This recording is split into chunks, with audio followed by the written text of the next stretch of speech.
Hi, I'm General Booty. I'm the quarterback at the University of Oklahoma, and you are now tuned into the greatest podcast on turf. Enjoy. What's going on, guys? Welcome back to this week's first weekly NFL Best Bets episode. What? Just gotta keep everybody on their toes. Last week, I went 3-0 for the first time this season.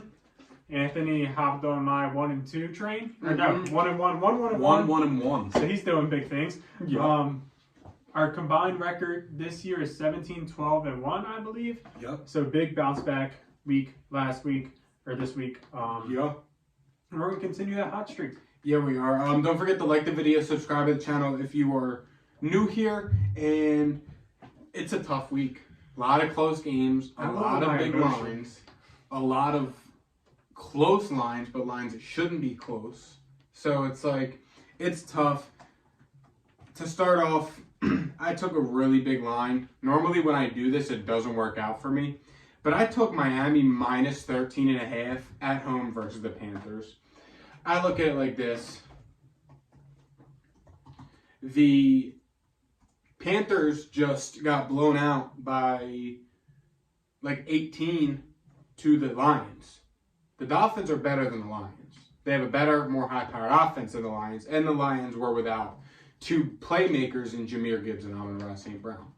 So in theory, the Dolphins being better than the Lions and being at home, and the Panthers suck, Miami's going to cover this spread. I know it's a big spread. I know it's tough when you're putting your bets in and you see that 13.5 points because any given moment. But the Dolphins have been playing out of their minds, and even I don't think that the Panthers' offense is hit or miss that the Dolphins' defense is. I don't think the Panthers' offense is going to be able to hang with the Dolphins firing on all cylinders like they've been doing all season. So Dolphins minus 13.5. It is a big line, but I'm confident, and you should probably be too based on my logic. My first best bet, and this is one that it's a little bit emotional, and the smart people don't bet with their emotions, and I get that. You missed a segue. I'm disappointed. I did. I wasn't paying attention. Right. Smart people don't bet with their emotions, and you're just gonna have to trust me a little bit on this one. I'm going with the Cowboys minus 2 at home versus the Chargers. Now, I know the Cowboys just got absolutely destroyed on national television against the 49ers. Yeah. I get it. And the Chargers are coming off a bye. I get it. However, I don't believe the Chargers are that good, and I believe that the Cowboys getting embarrassed made this line a lot smaller than what it should be. Essentially, the Cowboys played them last year, and they handled business 32-18, and I think it's going to be similar or even worse than what it was then. I think that the Cowboys stack up well against the Chargers because we don't have to worry about the run game killing us. They're going to be passing the ball. And I think our pass rushers are going to be able to eat in this game. Our offensive line is starting to get healthier. They were healthy last week and they got destroyed. But they're not going to get destroyed against this Chargers front. I know that Khalil Mack just had 6 sacks, but he's not doing that this week. CeeDee Lamb, people are talking shit about him. People are talking shit about Dak Prescott. Michael Parsons ain't happy. If there's a time to redeem yourself, it is against the Chargers. And if there's a team to redeem yourself to, it is the Chargers. The Chargers are not going to dominate you. They're not going to punch you in the mouth.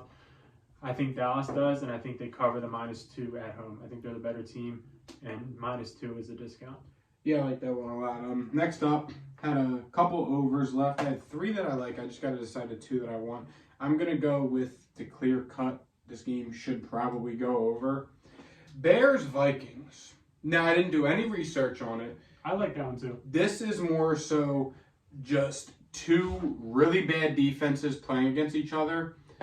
You got the Bears offense on one side. The Fields, Kmet, DJ Moore have been firing on all cylinders and have looked really good the past couple weeks. Yeah. And on the other side, you have a borderline historically bad you have a historically bad Bears defense with a quarterback like Kirk Cousins who can throw the ball downfield, but on the other side of things, they are missing their best player in Justin Jefferson.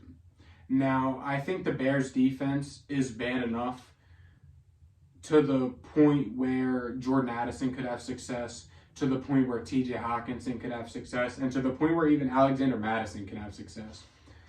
Just because Justin Jefferson's out, yeah, it's a huge loss, but this is going to be a game, I think, where Minnesota has the potential to come out and score a lot of points. Even if Minnesota just looks like shit without Justin Jefferson, I still think there's a chance Chicago blows them out. So I like the over. The over right now, when we're recording this on Wednesday, October 11th at 7 p.m. is 44.5. Could change, could go up, could go down. But in that general vicinity, I like it. So give me the Bears-Vikings going over 44.5. Next up, I'm taking the Bengals -3 at home versus Seattle. The Bengals are a team that a lot of people have been counting out. I know last week they bounced back in a big way. Did they play last week? Who? Bengals. The Cardinals. Cardinals, that's right. And I understand that Seattle's a team that's coming off a bye. I'm betting against two teams that come off a bye. That probably isn't a good recipe for success. However, Bengals are at home. Seattle's traveling basically all the way across the country. And the Bengals are starting to get hot. They realize that they need to air the ball out. They need to throw it to Jamar Chase. And Seattle's secondary has been a cause for concern this year, to say the least. And I think that they're going to exploit that. T. Higgins, I don't know if he's going to play. Part of me doubts it because they have a bye next week, and usually they just hold him out. However, I believe it's a rib injury. So you don't really worry about, re-injury on a rib injury. Leg, I get it. Rib, they might roll him out there. Either way, I think that Joe Burrow has success, and I think that they take care of Seattle. I don't think Seattle's that good of a football team necessarily.